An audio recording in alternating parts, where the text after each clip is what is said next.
expectoración, un tipo peculiar de expectoración que es la hemoptisis, ¿no? Cianosis, ¿no? Entonces, esa acropaquia es una alteración en la morfología de los dedos, obviamente que tiene que ver a veces con problemas respiratorios crónicos, no está dentro de lo que nos han solicitado, pero de todas maneras en la clase que he colgado hay algo sobre acropaquia que probablemente les pueda servir, así que para que puedan leer, ¿ya? Hemos hablado ya sobre la tos, hemos hecho una serie de comentarios de la tos, hemos hablado sobre sus funciones, ¿no? La regulación que tiene una regulación de tipo neurológica basada en la presencia de un arco reflejo, en donde existe una serie de lugares donde se originan los estímulos que son llevados al centro tusígeno que está en el bulbo raquídeo. Del bulbo raquídeo salen obviamente las órdenes para los órganos activos o que van a efectuar, ¿no? Que son los músculos y en última instancia la caja torácica, ¿no es cierto? Todo eso constituye entonces todo un ciclo, ¿no es cierto?, mediante el cual se organiza desde el punto de vista neurológico, ¿no es cierto?, la tos. También hablamos de la tos como un mecanismo defensivo, y eso es importante porque la tos no debe, ¿cómo se llama?, ser sometida a tratamientos para calmarla, porque en última instancia hemos mencionado que la tos, siendo un mecanismo defensivo, elimina una serie de contaminantes que de alguna manera llegan a la vía respiratoria. Entonces, si eso no puede eliminarse, obviamente es, ¿no?, un motivo para producir una serie de alteraciones dentro del sistema del pulmón, ¿no? Recuerden ustedes que la vía principal mediante el cual pueden llegar los agresores a la vía respiratoria es precisamente la vía aérea. Entonces, para que llegue y el germen o cualquier otro contaminante a la intimidad del pulmón y fundamentalmente a los alveolos, tiene que pasar a través de toda la vía respiratoria y en consecuencia la vía respiratoria tiene una serie de mecanismos defensivos. Los mecanismos defensivos, lo hemos visto, son mecanismos mecánicos, mecanismos de tipo celular y mecanismos de tipo inmunológicos. Los mecanismos mecánicos, ¿no es cierto? Precisamente ahí está la tos, conjuntamente con la expectoración, ¿no? El movimiento mucociliar, ¿no? El movimiento de los cilios del epitelio bronquial que promueve el desplazamiento de las secreciones de las vías para llegar a las zonas reflexógenas de tos para que se produzca el fenómeno de la tos y la expulsión de la expectoración. Entonces, como ustedes ven, es un mecanismo defensivo, entonces no hay que sedar la tos, ¿no? Entonces la tos solamente trata de eliminar los contaminantes que están llegando a la vía respiratoria. Excepcionalmente, si la tos es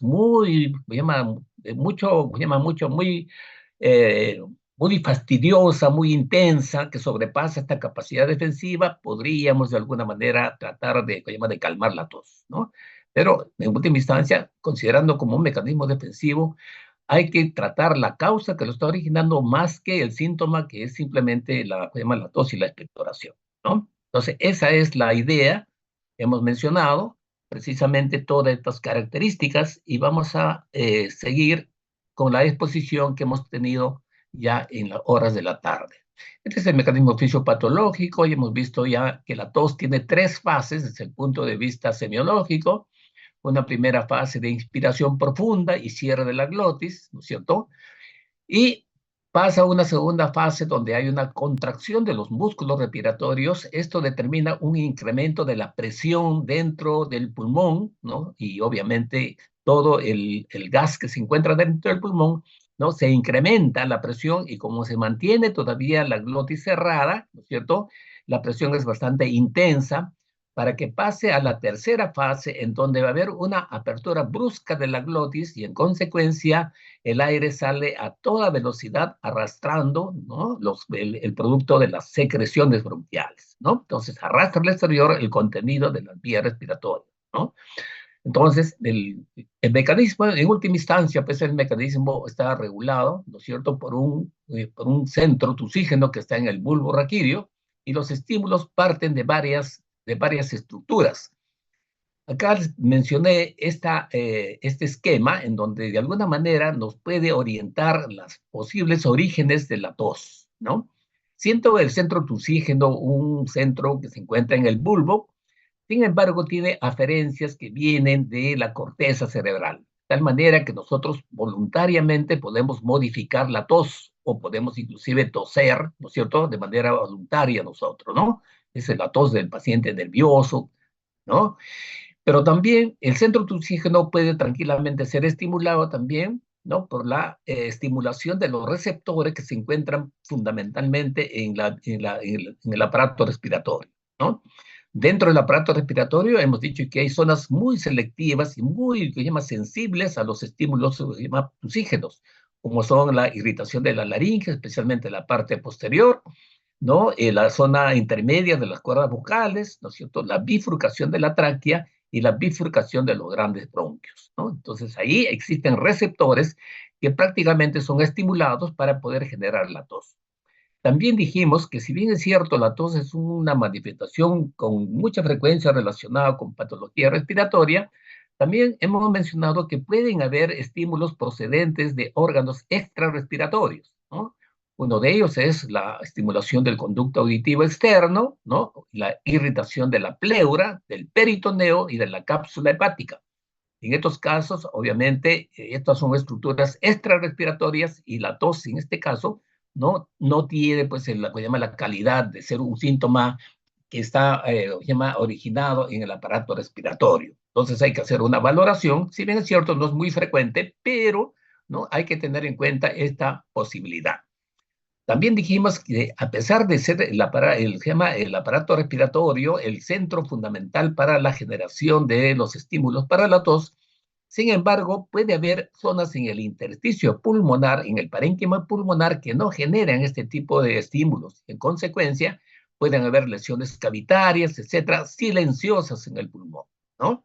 Este es un mecanismo o esta es una transparencia en la cual graficamos la función defensiva de la tos, ¿no? La secreción mucosa, ¿no? Que sirve para que se adhieran los contaminantes, ¿no? El movimiento ciliar, ¿no es cierto?, que facilita la transferencia o el transporte dentro de la vía aérea, y finalmente el efecto de la bomba respiratoria con la contracción de los músculos, se llama de los músculos, se llama de la caja torácica, para eliminar, obviamente, las secreciones contenidas en la vía respiratoria, ¿no? Hablamos de una serie de tipos de tos, ¿no es cierto?, teniendo en cuenta, ¿no es cierto?, sus características. En la primera, cuando la tos simplemente es una tos seca, ¿no es cierto?, que no está asociada a la presencia de secreciones, ¿cierto? Obviamente, los estímulos que parten de los órganos sensibles o de origen extrarrespiratoria originarán, pues, una tos seca, ¿no? Por la irritación del conducto auditivo tendrán una tos seca, no productiva, porque nada tiene que ver la vía respiratoria. Igualmente en la pleura. Y cuando hablan ustedes de síndrome pleural, seguramente van a escuchar ustedes que una manifestación del síndrome pleural es la presencia de tos seca, ¿no? Frecuentemente la tos está acompañada de, obviamente, con producción de secreción, y eso recibe el nombre de tos crasa o tos húmeda, por una serie de patologías, no solamente de la vía respiratoria, sino también, por supuesto, inclusive de los alveolos, ¿no? Entonces hay una cantidad de secreciones con una serie de características dependiendo del tipo, ¿no?, etiológico, ¿no?, que está motivando estas secreciones que veremos más adelante. Como es necesario la fuerza de contracción de los músculos respiratorios, entonces si esto no ocurre, como en el paciente debilitado, en el paciente añoso, etcétera, etcétera, ¿cierto?, que tiene paresia o debilidad de la musculatura respiratoria, la tos es no efectiva y esto recibe el nombre de tos apagada. En este sentido, ustedes seguramente van a tener que ayudar al paciente, ¿no?, mediante los aparatos de aspiración de secreciones, porque el paciente tiene incapacidad de poder eliminar, ¿no? Los pacientes a veces están con una secreción como que estuvieran haciendo burbujas o gárgaras en la vía respiratoria. Los pacientes no pueden eliminar simplemente porque carecen de la fuerza para, obviamente, propulsar estas secreciones al exterior, ¿no? También hablamos que la tos puede presentarse por episodios, generalmente 2 o 3 episodios o golpes de tos son los más corrientes.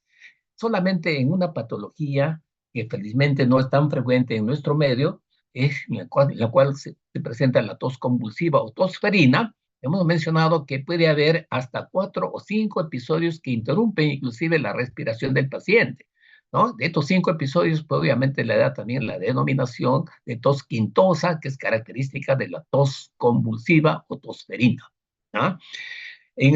En la gente joven, en los niños preescolares, escolares y aún a veces en las mujeres, ¿no es cierto? La estimulación de la zona faríngea puede originar, ¿no? La tos con es intensa, puede originar la presencia de vómitos y eso se denomina la tos emetizante, ¿no?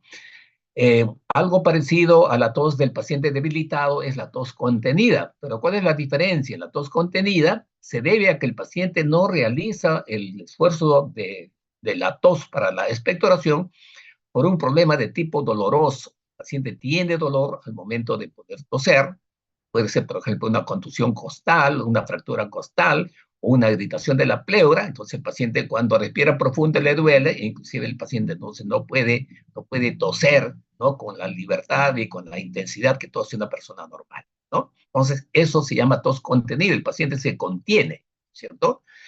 Esto simplemente hemos mencionado, ¿no es cierto?, las características que pueden haber, ¿cierto?, en relación con algunas patologías, ¿no?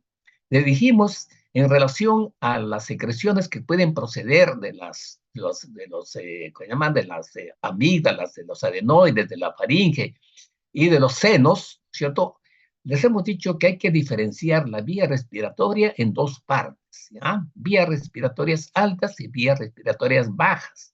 Las vías respiratorias altas corresponden a todas las estructuras que están por encima de la glotis y que nosotros vimos en la semiología de la cabeza. Vía respiratoria baja, pero por consiguiente son todas aquellas estructuras que están por debajo de la glotis, ¿cierto? Desde, obviamente, la tráquea, ¿no? Hasta los alveolos.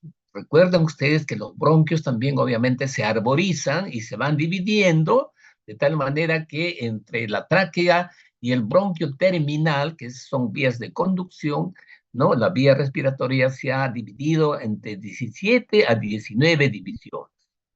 Posteriormente a esa división ya comienzan a aparecer los sacos alveolares y los alveolos, que son las unidades de intercambio, ¿no? Entonces, cuando nosotros queremos, obviamente, analizar, hemos mencionado la expectoración, que es un dato muy importante desde el punto de vista clínico, ¿no? Es necesario tener en cuenta que cuando nosotros queremos hacer la valoración, tenemos que tener la certeza de que estamos haciendo la valoración de la expectoración procedente de la vía respiratoria baja, no de la vía respiratoria alta, como ocurre en la sinusitis, en la amigdalitis o en la faringoamigdalitis, que también puede producir tos, ¿no? Entonces, generalmente las secreciones que se presentan a este nivel generalmente son eliminadas con carrasperas, ¿no? Mientras que la tos o las secreciones procedentes de la vía respiratoria son eliminadas con los golpes de tos. Un tema particular es cuando la irritación se encuentra en la laringe. Mencioné que en la laringe el elemento fundamental que interviene en la fonación, ¿cierto? Se produce una modificación del timbre de la voz, ¿no? En ocasiones la tos es de tipo semejante al croar de una rana, por eso se llama croup, ¿no? O una tos profunda, ¿cierto? Como el ladrido de un perro, que se llama tos perruna, ¿no? Eso es característico de la laringitis, ¿no es cierto? Hay alteraciones entonces de la tonalidad de la tos, ¿no? En ocasiones esa tos puede tener dos tonos y eso se llama tos bitonal, ¿no? Tener en cuenta que no solamente se puede producir por irritación, sino también por compromiso, ¿no? De las vías nerviosas que están inervando las cuerdas vocales. Las cuerdas vocales están siendo inervadas por el recurrente laringio. El recurrente laringio discurre a lo largo de todo el mediastino, entonces esta voz bitonal puede también tener su origen como consecuencia de crecimientos de tumores, crecimientos de ganglios a nivel del mediastino e inclusive aneurismas de la aorta, ¿cierto? Que comprometen obviamente la tráquea, van a producir este tipo de alteración del tono de la voz. ¿Ah? Por lo demás, no hay mayor variación en el cáncer broncogénico, les hemos mencionado La literatura menciona que el timbre de la tos del cáncer broncogénico es de timbre metálico, pero muy difícil de evaluar realmente y de percibir realmente en la parte que llama en la parte semiológica. Una forma peculiar que puede estar asociada a la ingesta de alimentos es esta, cuando existen fístulas esófago-traqueales o esófago-traqueales y bronquiales. En este caso, la ingesta, especialmente de líquidos, va a estar asociado a episodios de tos intensa. Entonces, si ustedes encuentran que un paciente ingiere líquidos y de inmediato tiene tos, una posibilidad bastante fuerte es de que el paciente puede tener una fístula, ¿no es cierto?, tráqueo-bronquial, perdón, esófago-bronquial. Estas son las causas, son abundantes. La parte de la historia clínica de alguna manera les orientará a ustedes frente a qué proceso estamos. Recuerden ustedes procesos broncopulmonares, laringitis, bronquitis, tumores, neumonías, bronquiectasia, abscesos, fibrosis pulmonar, afecciones pleurales, patología mediastínica, ya hemos mencionado, problemas expansivos como tumores primarios, metástasis, linfomas, óseo intratorácico, crecimiento de la, pues llama ¿no? Del pericardio, por ejemplo, en el derrame pericárdico también se puede encontrar, y así sucesivamente, precisamente por irritación de estructuras que están a ese nivel, ¿no? También hemos mencionado que hay una tos que acompaña muchas veces a los pacientes cardiovasculares. Un tipo peculiar que se encuentra es precisamente en los pacientes que tienen estenosis mitral.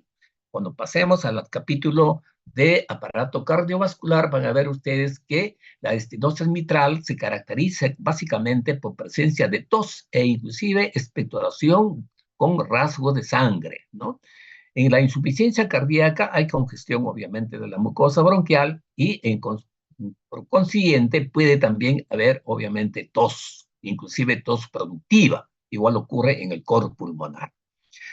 No está de más que nuevamente le insistamos que hay estructuras extrarrespiratorias, puede ser el origen de problemas de tos, como la irritación subfrénica, la presencia de procesos en el conducto auditivo, ¿no? Irritaciones en el peritoneo, ¿no? La irritación también de la cápsula hepática, ¿no es cierto? Inclusive este tipo de tos, ese origen recibe el nombre de tos hepática, ¿no? Y no olvidar que puede haber también tos originada durante el manejo de los pacientes. Los inhibidores, que se llama, ¿no? El ECA, pueden originar tos. Entonces, en un paciente que tiene tos repetitiva, hay que investigar todos los factores que pueden estar condicionando y dentro de ellos la posibilidad de que estén recibiendo medicamentos para la hipertensión. Entonces, los inhibidores ECA están dentro de los medicamentos que pueden presentar o pueden originar en el paciente episodios de tos repetida. ¿Ya? Muy bien. Entonces, esa es la situación. También hablamos algo de la expectoración. Entonces, la expectoración generalmente va acompañada, obviamente, de tos, ¿no?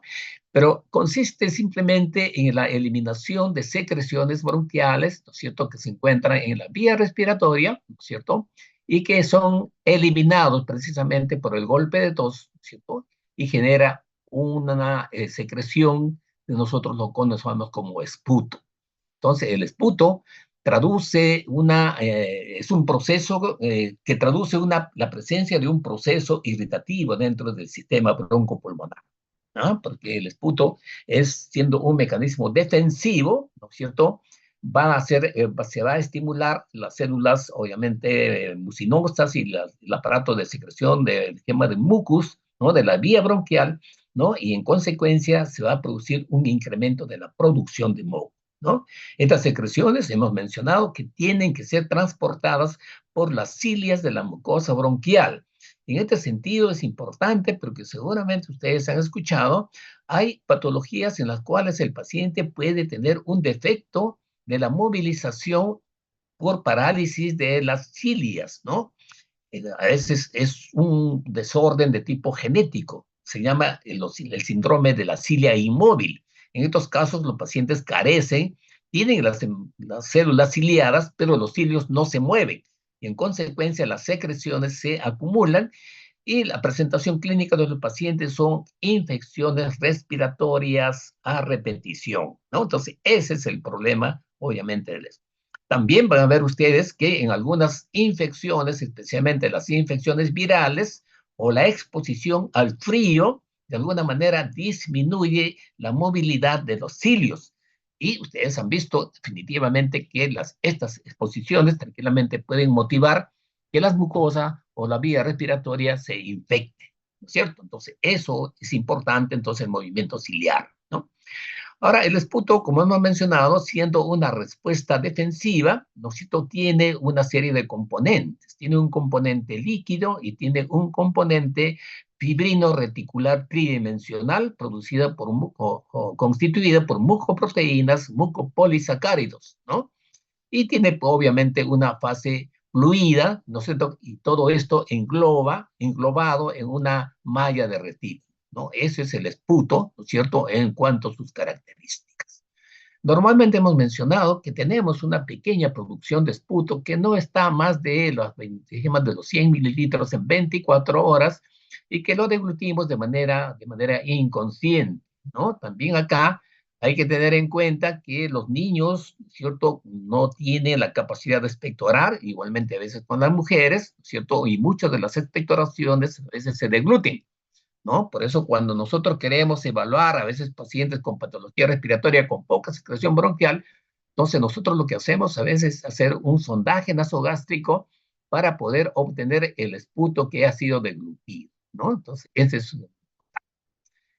hay que evaluar una serie de características del esputo, entre ellos la cantidad. Hemos mencionado que la cantidad puede ser variable, desde una cantidad bastante exigua, ¿no es cierto?, que acompaña a una tos seca o poco productiva, ¿no?, hasta cantidades abundantes, ¿no? Entonces, acá hay un término que seguramente ustedes van a escuchar, el término se llama broncorrea. Cuando hablamos de broncorrea, cuando el volumen de esputo acumulado en 24 horas excede los 400 a 500 mililitros en 24 horas.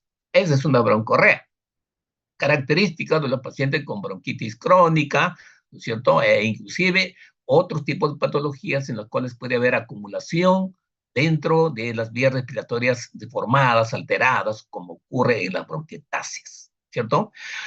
También dijimos que siendo un elemento importantísimo que nos ayude el diagnóstico, el análisis de los esquemas del esputo, hay que hacer una serie de apreciaciones en relación a algunas características. No solamente la cantidad, sino hay que ver también el color, ¿no?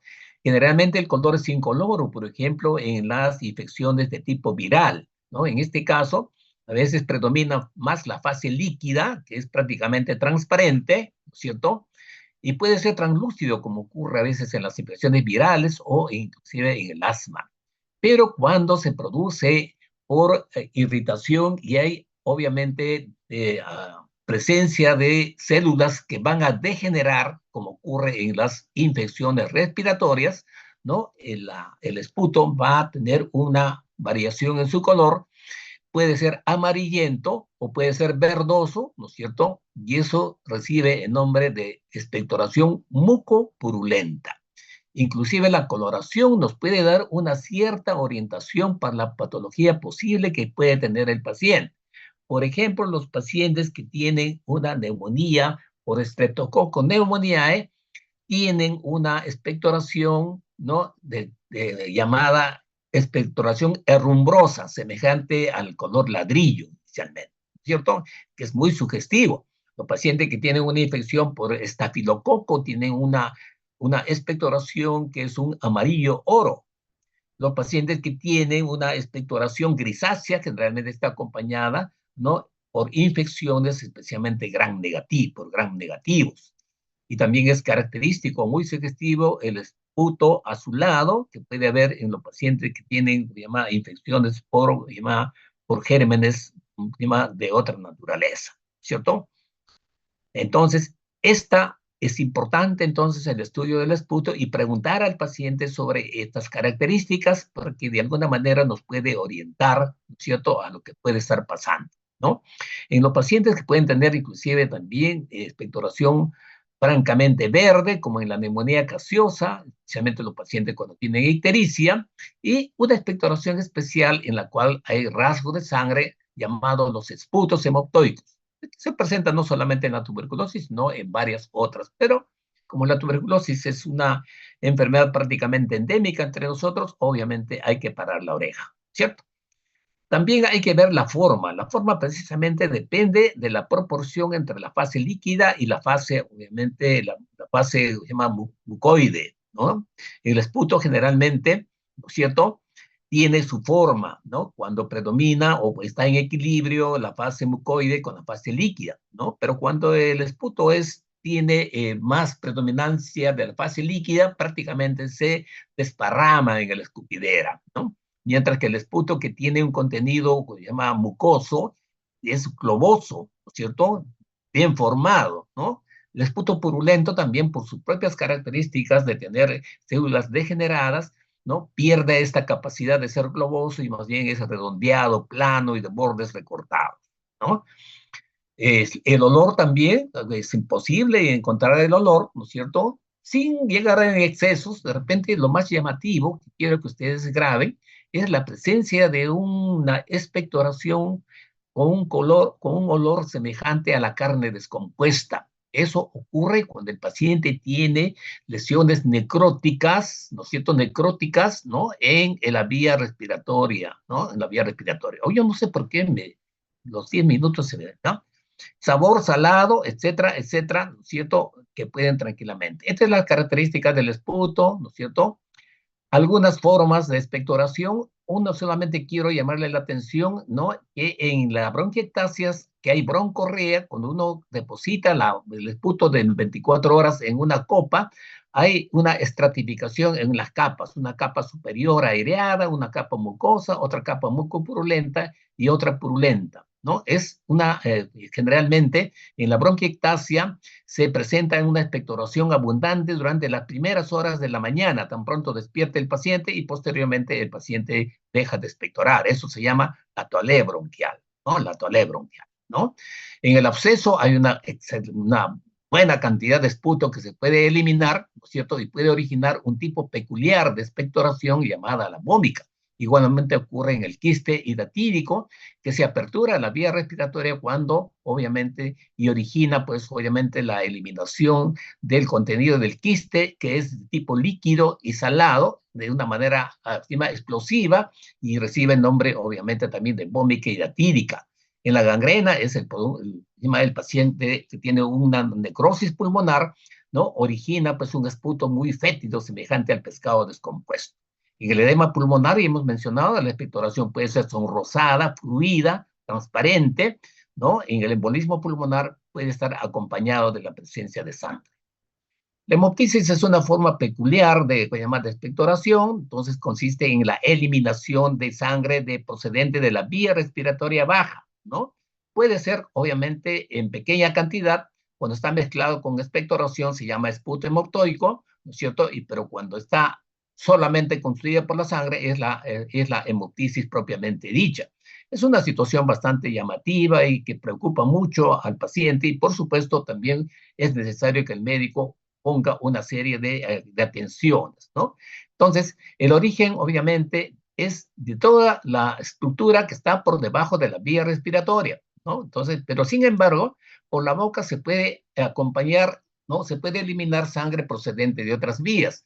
Entonces, la más frecuente que van a ver ustedes es la sangre eliminada procedente de la vía respiratoria con la vía digestiva, ¿no? Entonces hay que hacer la diferenciación de hemoptisis y hematemesis, ¿no? Acá tienen todas las características de la hemoptisis, ¿cierto?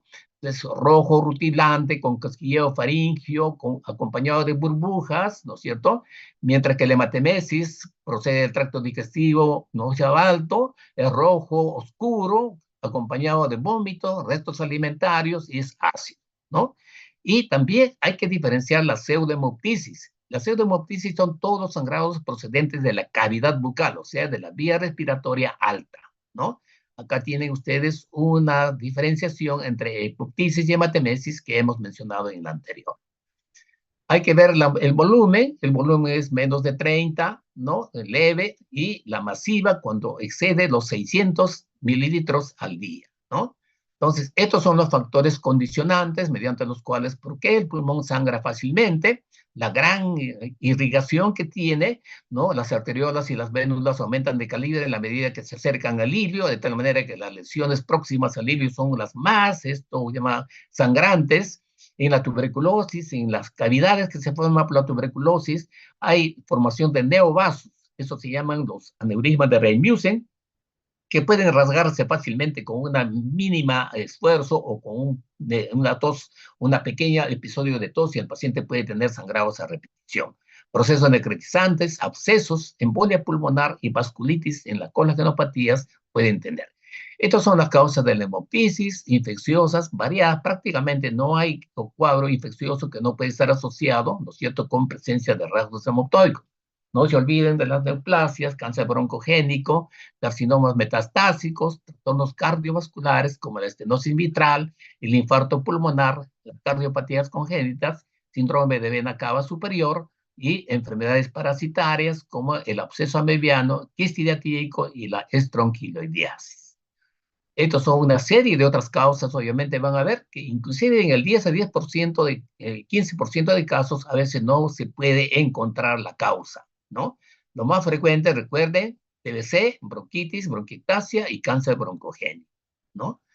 Las complicaciones que puede haber en la tos cuando es muy intenso, dolor, síncope, fracturas costales, incontinencia después, ¿no? Diferenciarlo con la pseudohemoptisis, con la hematemesis que ya hemos mencionado. La vómica es una forma peculiar de expulsión de una cantidad bastante alta de secreción procedente de la vía respiratoria. ¿Qué ocurre acá? Entonces, hay una acumulación de alguna manera dentro del pulmón que se apertura a un bronquio y bruscamente se elimina esta secreción semejante a un vómito, por eso se llama vómica. Entonces, la vómica generalmente es un solo episodio y eso se llama vómica universal. En ocasiones puede ser repetido y eso se llama vómica fraccionada, ¿no?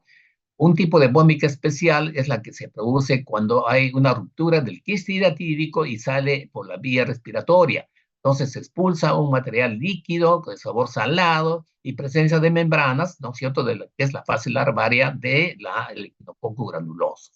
Igualmente se ocurre un absceso pulmonar, o sea, acumulación de pus dentro del pulmón. Si este se apertura, dará una vómica de tipo purulenta, generalmente de origen o de olor fétido. En consecuencia, es también posible algunas formas de vómica cuando se aperturan procesos infecciosos localizados en el espacio pleural, ¿no? Entonces es un poco raro, pero es posible encontrar vómica procedente de eso. Acá tienen ustedes vómica de origen broncopulmonar, histidiatídico, las bronquiectasias, la vómica, obviamente, que puede proceder inclusive del espacio pleural, ¿cierto?, en caso de que se aperture a la vía respiratoria. Esta es una radiografía precisamente de un quiste hidratídico y a la derecha la representación de un quiste hidratídico con todos sus componentes, ¿no es cierto?, que se presenta en la expectoración. Muy bien, chicos, yo creo con eso hemos terminado la expectoración, o la presentación de esta primera parte. La segunda, yo creo que vamos a ser un poquito más amplios y más con el tiempo debido, ¿no? Y no tener las incomodidades que hemos tenido ahora. Muy bien, no, si tienen